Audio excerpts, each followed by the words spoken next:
ეს მე თვითონ უსვავავ ჩემ თავში ეკითხვას, იმიტომ რომ ეს ჩემთვისაც ძალიან მოულოდნელი იყო, როცა მომმართეს დედებმა და მითხრეს, რომ მე უნდა მიმეღო მონაწილეობა და ჩემთვის იცით რა იყო, ტრაგედიაც იყო ეს, იმიტომ რომ ქვეყანაში ჩემი წარდგენა პრეზიდენტობის კანდიდატად არ უნდა ყოფილიყო საჭირო.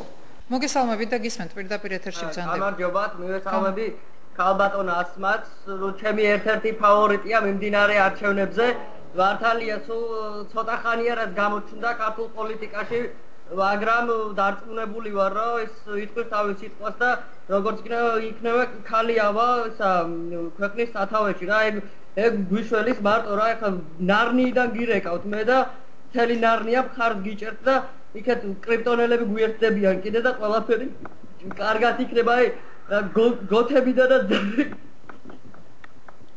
ბატონო დანიიდან არის ზარიო და როგორც ჩანს კავშირი გაწყდა, არაუჩავს ხდება ხოლმე დანიიდან ხშირად.